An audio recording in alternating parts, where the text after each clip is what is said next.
nous nous sommes mis d'accord sur le timing, c'est le principal. Après ça, on peut s'arrêter de toute façon. Je ne sais pas très bien comment je vais faire, mais c'est pas très grave. Mon habitude étant d'improviser et d'être ce qu'on appelle inductif. Et surtout, je voudrais me couler dans ce qui vient de se passer depuis 2 heures. Déjà, j'ai été admiratif qu'on soit capable d'écouter des rapports d'activité qui ont été fortement applaudis, des rapports de comptabilité, on est resté silencieux, et des rapports de moniteurs qui ont été aussi fortement applaudis. Donc, quand on parle des comptes, on reste neutre. Hein, c'est ça que j'ai retenu en bon observateur anthropologue. Donc, normalement, je suis censé à la fois réagir et apporter des choses sur l'innovation. Je pourrais pas faire tout ça, mais c'est pas très grave. Mon PowerPoint est disponible, je le laisserai ici, enfin, il est là, il sera sur l'ordinateur, donc vous pourrez tout à fait aller le chercher. J'ai surtout été, mais vraiment, j'ai pas de mots simples, extrêmement à la fois intéressé, admiratif de cette heure de discussion, à la fois sur la méthode de discussion qui est tout à fait intéressante et passionnante, on n'a pas vu passer l'heure, hein, et surtout par le contenu. Ça me confirme une chose, c'est que les MFR sont largement en avance, ça durée s'était glissé gentiment à propos des collèges, mais largement en avance sur la formation traditionnelle. Ce que je trouve dommage, je peux le dire sans difficulté, c'est que ça ne se sait pas. Et non seulement ça ne se sait pas, mais vous savez que l'image de MFR est une image plutôt rétro, plutôt ancienne, un peu pour handicapés, j'en parle d'autant plus facilement que ma fille aînée est mongolienne, donc moi je dis ça plutôt avec humour, hein, c'est pas... Je travaille sur le handicap régulièrement, quand je dis handicapé, ça veut dire pour des gens qui n'ont pas forcément réussi, ce qui est faux, hein, quand vous êtes dans les MFR, vous avez des gens tout à fait toniques et dynamiques. Donc c'est important de se rendre compte que peut-être, une des questions principales que moi je retire de ça, c'est qu'il faut mieux faire connaître quand même ce qui se passe. Quand j'entends la qualité, pas simplement du témoignage, de l'analyse qui est faite dans le témoignage, je me dis, même à l'université, on a largement à apprendre. Ce que j'avais aussi retenu une deuxième chose très intéressante, c'est un de mes sujets favoris, c'est la question de l'énergie humaine. L'énergie humaine, j'ai appris ça en travaillant en agriculture pendant 15 ans.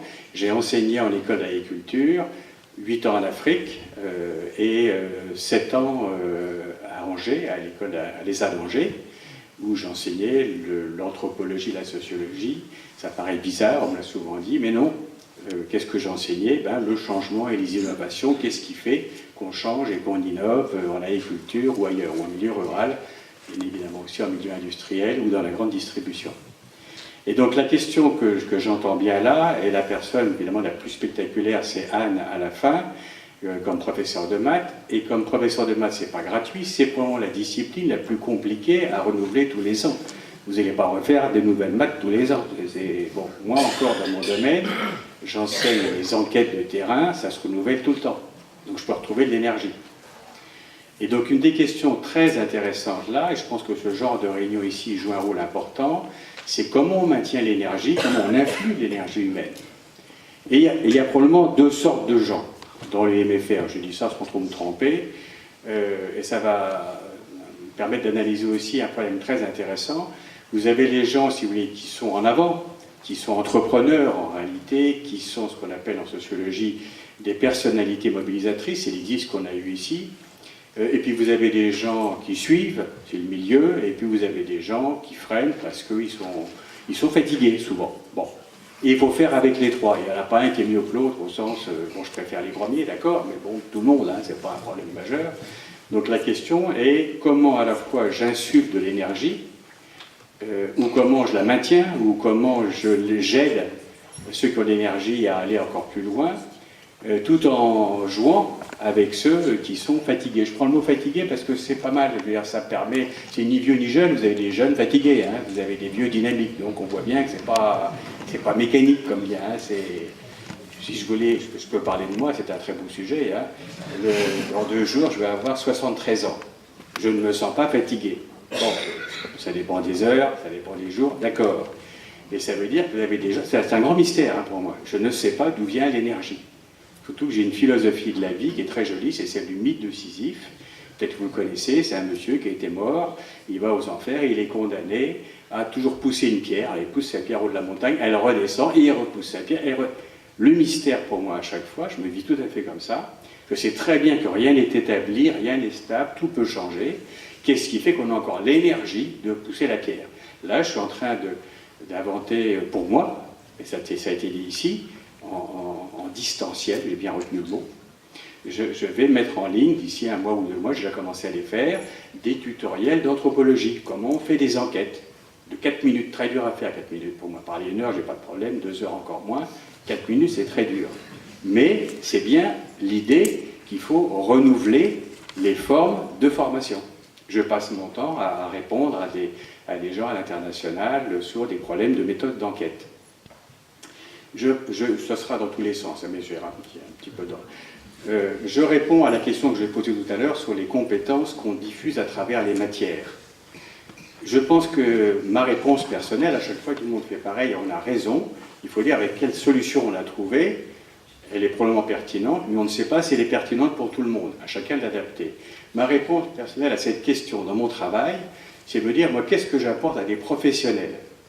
Les professionnels à moi, c'est les gens qui sont dans les bureaux d'études principalement, hein, qui font des enquêtes. C'est que j'ai quelque part une capacité à voir plus loin qu'eux, en matière par exemple d'information sur la géopolitique.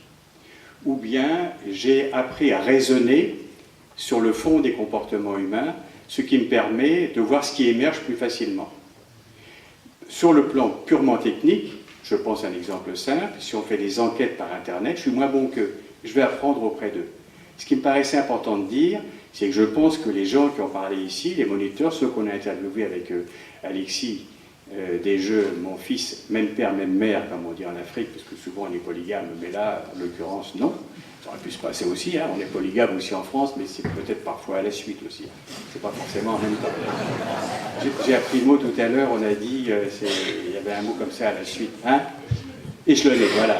Il y a des enfants échelonnés, ce qu'on appelle les familles recomposées. Ça fait toujours des mélanges. Pour un anthropologue, c'est formidable, là, ça a renouvelé mon métier. Hein. La parenté qui était un peu simple, tout d'un coup, ça devient un peu complexe. Voilà, on a des familles élargies, on retrouve l'Afrique. J'ai travaillé pendant 8 ans en Afrique, donc j'étais assez content de cette évolution par ailleurs. Alors j'ai noté un certain nombre de choses. Ah oui, un petit point intéressant. Très souvent, ce que j'observe, je vais dans beaucoup de milieux, je n'ai pas de spécialité en tant que tel, je travaille à la demande. Je travaille à la demande, beaucoup pour des entreprises privées, j'ai travaillé dans le milieu agricole, le milieu industriel, les start-up, l'industrie, etc. N'importe. Je peux travailler aussi bien sur la sorcellerie au Congo que sur les nouvelles technologies, Internet, digital, je ne sais pas quoi encore. La force, c'est la méthode. Et j'observe très souvent que les problèmes en général sont à peu près les mêmes partout, dans leur diversité, aussi bien en Chine qu'en France, qu'entre les MFR et une industrie. Et là, vous avez tous posé un problème qui je trouve, moi, personnellement passionnant, parce que c'est pour moi une des solutions pour ne pas subir le changement, donc j'ai horreur de subir le changement. Là encore, j'ai bien raisonné quand on a dit à la fin, c'est toujours Anne qui parlait à la fin, comment ne pas subir, mais comment être réactif face à ça. Et tout ce que je voudrais vous transmettre dans ce que je raconte, c'est ça. Comment ne pas subir la réforme, comment être réactif à la réforme, comment l'utiliser pour, au contraire, profiter pour trouver des innovations et être le plus fort dans un jeu hyper concurrentiel aujourd'hui, vraiment concurrentiel. Aujourd'hui, tout le monde est menacé par tout le monde, et même par des Chinois, qui sont très forts, et probablement par des Américains, et probablement par d'autres choses auxquelles on n'a pas pensé, justement. C'est ça l'astuce. C'est la question de l'intrapreneur, c'est un joli mot. Le mot intrapreneur est un mot de 1980 à peu près, hein. C'est pas un mot nouveau. L'intrapreneur, là je n'ai pas retenu tous les prénoms, c'est le cas de la personne qui a posé 2 fois la question, il n'y a pas encore eu de réponse, mais je vous la donnerai aussi, en disant est-ce que vous allez me laisser de la place pour développer justement un nouveau business? Et c'est elle qui a expliqué que comme elle était menacée par le chômage, et je connais bien la situation, j'ai été 2 fois au chômage, une fois 2 ans en rentrant d'Afrique, et une fois 3 mois en ayant été licencié de l'ESA d'Angers pour conflit du travail. J'avais pris la tête d'une manifestation, je ne sais plus quoi, enfin bon, peu importe, et j'ai été viré. Ils avaient raison de me virer, parce que j'étais la seule grande gueule capable de les embêter un peu, et j'ai gardé une estime du reste totale pour l'ESA d'Angers, que je trouve une excellente école. C'est un peu dommage d'être viré, mais par coup de peau, il y a quand même des choses qui se passent. J'étais dans les profs à la Sorbonne 2 mois après, donc je n'ai pas tout perdu. Ça m'a évité de faire un choix, en tout cas. Mais Mais Ballandier, qui était mon prof de thèse, a dit « Où va la Sorbonne ?» Vous voyez, c'est la culture maintenant qui a remplacé de l'autre chose. Tiens, c'est quoi ça? J'adore ça. Bon, je vais fermer, alors comme ça. Voilà. On m'appelle jamais au téléphone, sauf dans les moments comme ça, j'ai remarqué. En général, ceux qui m'appellent, c'est mes enfants, mais comme il y en a un qui est là, c'est pas lui, normalement. Voilà. Et donc, l'agriculture est tombée, plutôt la Sorbonne est tombée bien bas, puisqu'elle est passée de la culture à l'agriculture. Ça vous montre le mépris auquel on tient à l'agriculture. Ce qui, évidemment, n'est pas mon cas. J'avais noté vraiment beaucoup de choses intéressantes. Je pense qu'il y a à creuser deux ou trois choses que moi je n'ai pas complètement saisi encore, ce que vous appelez des copiles. Je connais bien le mot parce que c'est un mot habituel, et je pense que dans le copil, vous avez ce qu'on appelle un dispositif, une organisation transférable. Comment je vais faire? C'est un bon copain, ça va bien, je vois son nom. Avec la modernité, on voit très bien qui c'est. Ça serait ma belle-mère, c'est pareil. Hein. J'ai plus de belle-mère, j'en ai plus. J'avais fait une très mauvaise astuce à l'époque, ma première belle-mère, j'en ai eu 3 quand même. C'est un peu le barbe bleue des belles-mères. Et j'avais dit à ma belle-mère, la première, ma dernière est formidable, mais la première, quelle différence il y avait entre un soleil et une belle-mère? C'est que le soleil est un astre et une belle-mère un désastre. Ça n'est pas amélioré. Il y a prescription, il y a prescription. Bon. Après avoir fait, donc j'ai fait ce qu'on appelle une captatio benevolenziae en français, une captation, il faut faire que le public nous écoute. Je vais essayer de placer quelque chose sur les innovations, donc on va voir si ça marche. On va passer au deuxième, on tourne encore, voilà. Ce que je voudrais, ça sera des rappels pour vous, hein. Vous savez tout, j'ai rien à vous apprendre. Je suis tout à fait d'accord avec le fait que quand on est formateur, professeur, enseignant, moniteur, peu importe le thème, on est à la fois un expert et un accompagnateur. Dans ma pratique personnelle, j'ai créé un doctorat professionnel à la Sorbonne, j'avais dirigé pendant 20 ans un magistère de sciences sociales. Ce sont des formations professionnalisantes. Et bien évidemment, le point de départ, c'est quelles sont les compétences que les étudiants doivent acquérir pour devenir sociologue ou anthropologue. Alors qu'à l'université, on ne s'occupe pas de ça. Mon objectif était extraordinaire, imaginez-vous. Je formais des docteurs pour sortir de l'université. J'étais bien seul. La plupart du temps, on forme des docteurs ou des masters pour rentrer dans l'université. Quand un prof trouve un étudiant bon, il dit après votre thèse, comment vous allez faire pour rentrer à l'université? J'en ai strictement rien à faire. Je dois avoir 3 ou 4 anciens étudiants qui sont maîtres de conférence, qu'on appelle, ou profs. J'en ai, je ne sais pas combien, 200 qui sont dans la nature, si je peux exprimer ainsi, et qui bossent. Et on a un réseau de 80 socio-anthropologues, certains anciens étudiants, d'autres non. Et notre boulot, je vous raconte ça parce que c'est la suite, on travaille en commun pour se former sur les nouvelles méthodes. Une des réponses à la plupart des problèmes, c'est de travailler en réseau, hein. Tout le monde le sait. Travailler en réseau, en face à face ou à distance, peu importe. Là, on est en train de faire un site avec toujours Alexis Desjeux, qui nous a formés à comment mieux se faire référencer. J'envoie les premiers résultats, je reçois un email de New York, c'est très chic. C'est une collègue et amie américaine qui me dit « mais ça c'est très intéressant, on doit rajouter les méthodes par Internet » et elle me répond « je suis prêt à faire un petit papier là-dessus dans le site ». Vous voyez, comme ça on agrège. Moi je ne suis pas le meilleur là-dessus, elle est bonne là-dessus, elle le met. Quand vous réfléchissez à votre nouveau système informatique Walter, j'ai quelque part plus loin dans le PowerPoint des phrases très jolies qui disent quand même il faut que je prenne un congé sabbatique, un long congé pour me l'approprier. Ça montre que c'est pas simple. C'est pas une critique de Walter, on voit bien simplement que c'est fait pour les spécialistes.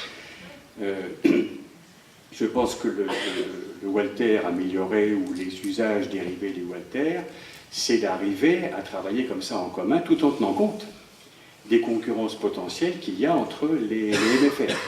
Parce qu'il y en a. Et il y en a qui nous ont dit, nous on n'a pas envie de mettre en ligne nos cours, on a mis 3 ans à les faire, pourquoi les autres viendraient nous les prendre? Et puis est-ce qu'avec ces cours-là, ils ne vont pas piquer d'autres élèves alors que nous on n'en a pas assez ou je ne sais pas quoi? Il faut accepter, c'est une chose importante pour moi, c'est aussi des grandes conclusions, mais très simples de la vie en société. Il y a des relations de pouvoir, ça n'a rien d'honteux. Il y a des différences d'intérêts, il y a des conflits, il faut accepter les conflits. Il y a des tensions, il faut accepter les tensions. J'en ai repéré une très intéressante, je vois comment vous la gérez, c'est que j'étais frappé de voir, contrairement à beaucoup d'endroits, l'importance que vous accordez, ça je l'avais vu aussi dans les interviews, on l'avait vu avec Alexis, à l'activité collective, qui pour moi aussi est extrêmement importante. Si on ne sait pas travailler collectivement aujourd'hui, on est coincé. Et en même temps, vous développez des parcours individualisés. Donc vous êtes sur une tension tout à fait intéressante, qui est d'un côté, il faut bien respecter les personnes, les sujets, mais de l'autre côté, il faut absolument apprendre à travailler en collectif. Si on ne sait pas travailler en collectif, aujourd'hui on est coincé. Vous tombez du reste sur les problèmes de pluridisciplinaire, que ce soit entre des enseignants, des formateurs et des gens qui sont professionnels, que ce soit entre plusieurs métiers. Et j'avais noté une question dans ce que j'avais entendu, qui vient de là, ça, je ne sais pas si je l'ai bien compris, mais moi je le lis tout le temps. C'est, quand on n'est pas expert dans un domaine, comment on fait pour poser des questions à un expert sans paraître, je prends le mot scientifique, trop con. C'est pas simple. Et c'est plus facile pour moi quand je fais mes interviews. Notamment, je me souviens d'avoir interviewé une fois un geek sur les systèmes de sécurité informatique. Je lui posais des questions pour comprendre, et il croyait que je me moquais de lui. Parce qu'il croyait que pour lui c'était évident. Et sincèrement, je ne comprenais rien, c'était il y a pas 15 ou 20 ans. Hein. Aujourd'hui, on a encore des petites idées qu'il y a des fils éventuellement, ou qu'il y a la Wi-Fi, ou il y a je ne sais pas quoi. Enfin bon, il n'y a qu'à avoir sa banque, sécuriser un maximum. Mais ça, c'est un vrai problème d'apprentissage. Donc je crois que c'est le savoir-être, dans le vocabulaire habituel. C'est un apprentissage, comment on pose des questions. Mais l'autre apprentissage très intéressant, c'est pour l'expert. Comment il apprend, lui, à répondre à un non-expert, qui n'est pas forcément con, hein, parce que l'autre n'est pas expert, qu'il est idiot. C'est que ce n'est pas dans sa compétence à lui. C'est deux systèmes de compétences. Et moi, ma façon d'interviewer les gens quand je ne connais pas le problème, c'est de dire, voilà, moi je suis anthropologue, je ne connais pas, vous êtes ingénieur, j'ai vu ça en agriculture, évidemment, alors que mes élèves ingénieurs, ils avaient beaucoup de mal à poser la question aux agriculteurs, parce que les agriculteurs lui disaient, mais toi tu es ingénieur, tu dois bien connaître la réponse. Et en réalité, c'est vrai que ça posait un petit problème, on le résolvait quand même. Je disais, attention aussi, moi je ne cherche pas de définition, je cherche à comprendre ce que vous faites, et non pas la définition abstraite, c'est quoi un agriculteur, ou c'est quoi une exploitation laitière, l'agriculture, je ne sais pas, enfin, peu importe. Et donc on fait parler les gens de leur pratique, et là on fait baisser la tension, on fait baisser un peu l'angoisse, parce qu'il est angoissé, celui qui est l'expert aussi. Et quelque part, je dis, racontez-moi des histoires, racontez-moi des exemples. Et à travers les exemples, on n'a pas un cours, mais on a l'expression, exactement ce que vous avez fait, on a l'expression des pratiques. On donne des exemples. Donc je pense qu'il y a un apprentissage qui est déjà largement en cours dans les MFR, mais qui est très intéressant, qui va permettre soit à les enseignants de poser des questions à l'administrateur ou à un professionnel, voire maintenant, c'est très intéressant, un administratif, parce que si vous regardez bien dans les MFR en pointe de digitalisation, c'est souvent les administratifs qui sont en pointe. Ils ont acquis une expertise et quelque part une position de pouvoir qu'ils n'avaient pas avant. Donc c'est intéressant. C'est eux, souvent, qui vont vous enseigner, ne serait-ce que des choses pas si simples que ça, notamment les tableaux Excel. Moi, je suis bloqué sur les tableaux Excel. J'ai refusé d'apprendre à un moment donné, j'ai fait ma compta à un moment donné là-dessus, et c'est épouvantable. Pour ma PowerPoint, ça ne pose pas de problème, Word évidemment non plus. Bon. Donc il y a quelque part aujourd'hui, quelque chose qui est nouveau dans nos sociétés, c'est cet échange d'expertise permanente, qui ne recouvre pas, et c'est un point important, les positions hiérarchiques. Pas du tout. Aujourd'hui, quelqu'un qui est dans une position hiérarchique plus basse, entre guillemets, peut avoir une position d'expertise plus forte. Point. Et le malheureux prof, il est là, comme un bateau ou un coquillage sur ce rivage quand la mer s'est retirée. Il ne fait pas grand-chose. Alors je vais quand même avancer dans mon PowerPoint, puisque je vous attendais. Et je vais passer à... Voilà. Donc l'idée générale, c'est de se décentrer. Je vous montre 4 slides que j'adore. Je les fais évoluer, pas toujours. Alors ici, c'est ce qu'on appelle la carte de...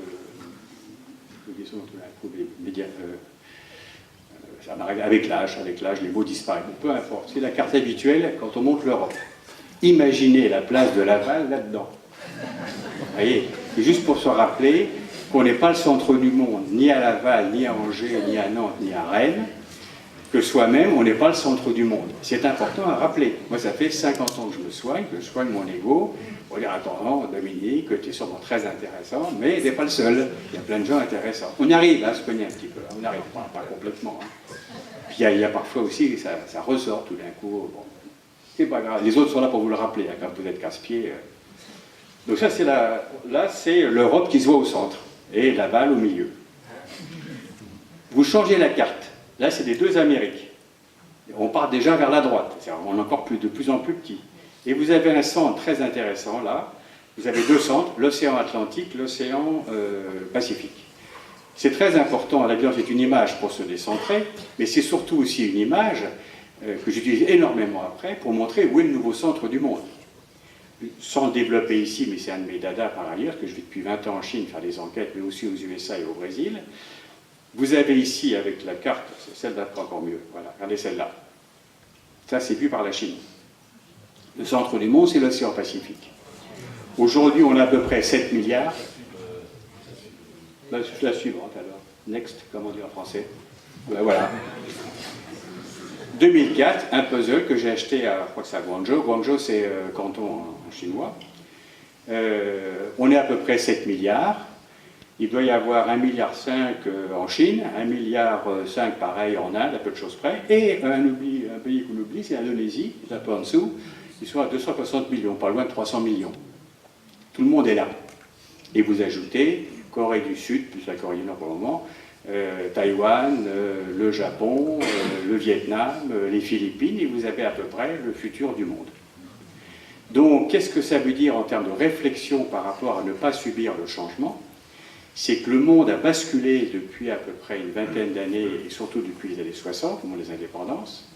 Souvenez-vous que la période, il reste combien de temps là? Je peux m'arrêter, hein. 43, il me reste 2 minutes. De toute façon, là, moi je prends souvent une conférence, 5 minutes. Je prends souvent les conférences comme un flux, hein, où je démarre à un endroit, je m'arrête à un, puis ça continue. La vie continue après la conférence. Mais le point important ici, c'est donc de comprendre qu'en réalité, la domination occidentale a été très courte, elle a été normale. Conquête de d'Algérie, 1830. Indépendance, 62. Ça fait quoi? 130, 140 ans? C'est rien. Et il faut bien comprendre qu'avant, au milieu du XVIIe siècle, ce n'était pas l'Europe qui était en tête. C'était la Chine, c'était la Perse, c'était l'Empire mongol, c'était la Russie. Hein. Donc on est en train de revenir à une situation normale. Ça veut donc dire qu'on n'est plus en position d'imposer quoi que ce soit. Et que si on ne se met pas d'accord entre nous en Europe, on va retrouver la situation de 1750, où il y avait, je crois, à peu près 200 principautés en Europe, avec des plus grosses comme la France, la Prusse, l'Angleterre, l'Autriche-Hongrie, d'accord, point. Et là, on sera bouffé, ou par les Chinois, c'est à nous de choisir. On sera ou manger à la baguette, ou manger avec une fourchette et un couteau. Des baguettes, c'est pas mal, hein, c'est coupé en petits morceaux, c'est bien. Bon. Et regardez la dernière image, encore plus frappante, c'est une boîte qui est à Singapour, qui est un endroit extraordinaire de dynamisme et de vie. Alors là, il n'y a même plus d'Europe. Vous avez à peu près le nouveau centre du monde qui est là. Tout ça, ce sont des images. Hein. C'est pour faire réfléchir. C'est pour rappeler que, ça je vais vous le montrer après, alors on continue sur les échelles d'observation encore un coup. Voilà. Le point intéressant en termes de connaissance, c'est pas d'être à la bonne échelle, c'est de tout le temps changer d'échelle. Vous voyez bien qu'on a l'échelle cognitive en bas, ce qu'on appelle l'échelle cognitive, hein, le cerveau, on a passé à l'individu, c'est le sujet. C'est le moniteur, c'est l'élève, c'est l'administratif, l'administrateur, le parent d'élève. C'est un sujet, d'accord. Puis après, il y a les interactions. Puis après, les organisations. Et puis au-delà, vous avez la géopolitique ou les classes sociales. Et sans arrêt, il faut changer l'échelle pour savoir à quel endroit, c'est ça que je gère tout le temps, à quel endroit il y a quelque chose qui va émerger et qui va être une menace ou une potentialité. Il y a un très joli mot en chinois, c'est Weizi. Weizi, c'est Weixianzi Shengwang. Ça veut dire menace et opportunité. Et ça veut dire crise. En chinois, le mot crise est à la fois menace et opportunité. C'est très connu quand on suit le service de management, mais c'est très intéressant ici. Et donc l'astuce, c'est pas de rester au niveau des territoires ou d'être tout le temps en géopolitique, non. L'astuce, c'est d'être capable de tout le temps changer d'échelle d'observation. Je continue à tourner. Je vais conclure avec ça. Ceci est un exemple que personne ne comprend, donc je vais vous le commenter. Comment innover? Il y a plein d'autres choses. Attends, je vous rappelle quand même le camembert de l'angoisse. Vous savez, dans les conférences, il faut dire, si vous voulez durer un petit peu, il faut dire je vais m'arrêter là, et comme ça, je vous donne un coup de plus. Je vais m'arrêter pratiquement là. Quand on veut innover, il faut parler autrement de la réalité. C'est très difficile. D'où l'intérêt des enquêtes qui vont nous permettre de nous décaler. Ici, vous avez sur la gauche une casserole. Ah ben, j'ai plus de casserole. Ah non, c'est les casseroles. Est-ce que vous avez trouvé les casseroles? Vous continuez. Il n'y a pas de casserole dans votre photo, là? Continuez. Voilà. Moi, j'avais les casseroles, mais pas. J'ai pas des casseroles accrochées derrière. Non, c'est pas ça que je voulais dire. Les casseroles sont bien sur les photos. Vous avez une casserole avec un bec verseur. Et pendant longtemps, on s'est demandé comment faire pour que le lait coule bien dans le bol et pas en dessous. Donc, comment faire pour transformer le bec verseur pour que le lait coule bien dans le bol et pas en dessous. Il y avait la moitié dans le bol, l'autre moitié en dessous. Pour ceux qui sont âgés, ceux qui sont jeunes ne se souviennent pas de ça. Il faut avoir un certain âge pour comprendre l'exemple, je comprends maintenant. Ou un âge certain même. Et maintenant, à force de faire l'exemple, je me rends compte que ça devient de plus en plus dur. Et un jour, je ne sais pas comment, et c'est ça en général l'astuce, il y en a un qui s'est dit comment faire pour que le lait coule dans le bol. Je parle du lait parce qu'on est quand même dans la Mayenne. Hein. Pas, je serais dans le Bordelais, peut-être que je parlerais du vin, je ne sais pas, hein, je m'adapterai. Mais c'est le lait. Et donc, on s'est préoccupé des becs verseurs, et quand vous prenez les casseroles aujourd'hui, il n'y a plus de becs verseurs. Ça, c'est très intéressant, ça veut dire que c'est bien, pour résoudre un problème, il faut en parler autrement. Et un des moyens d'en parler autrement, c'est de travailler sur les problèmes de créativité, c'est de faire des enquêtes, etc. C'est comme ça que je fais. Hein. Toutes les boîtes avec qui je travaille me demandent de faire des enquêtes, et c'est à travers l'enquête que tout d'un coup on va découvrir des nouveaux problèmes qui vont poser autrement le problème, et donc on va trouver des solutions, plus ou moins en tout cas. Et pour terminer réellement, je vous fais le camembert de l'angoisse. Voilà. Alors ça c'est très utile, parce que le mot peur a été utilisé souvent, et je vous le dis ici, la peur c'est utile, retenez bien ça. Moi ce qui me fait peur, c'est les gens qui n'ont pas peur. Alors là ça m'angoisse, ça me stresse. Quelqu'un qui n'a pas peur, je me dis, il n'y voit rien, il y a quand même des choses. Donc le problème, c'est ce que j'appelle le camembert de l'angoisse, et qui détermine un peu notre capacité à transgresser. Évidemment, c'est un faux camembert, il n'y a pas de pourcentage. Zéro angoisse, vous ne faites rien que des gens qui n'ont pas peur. C'est pas la peine d'insister. Là, vous, encéphalogramme plein. Ceux qui ont 70% de peur, le problème, 70% est un chiffre faux, c'est que l'angoisse est tellement forte que ça les inhibe. Il y a une inhibition. Ils ne peuvent plus agir. Donc la bonne angoisse, c'est comme le bon cholestérol. On prend l'image qu'on peut. Là aussi, c'est lié à l'âge. Hein. La bonne angoisse, c'est entre 0 et 70. C'est ce qui vous pousse à agir. Et donc la question, c'est pas d'avoir peur, c'est comment on gère sa peur. Ça c'est très intéressant, il n'y a pas de réponse, hein, bien évidemment, ça se saurait. Et très souvent, les gens n'aiment pas quand on dit qu'ils sont angoissés, mais les grands actifs sont des grands angoissés. Ils ne seraient pas actifs sinon. Donc, je donne la réponse à ma question du début, je n'ai pas pensé que j'avais la réponse dans ce truc-là. Comment on maintient l'énergie? On la maintient aussi parce qu'il y a la peur. S'il n'y a pas de peur, il n'y a pas beaucoup d'énergie. Merci pour votre attention.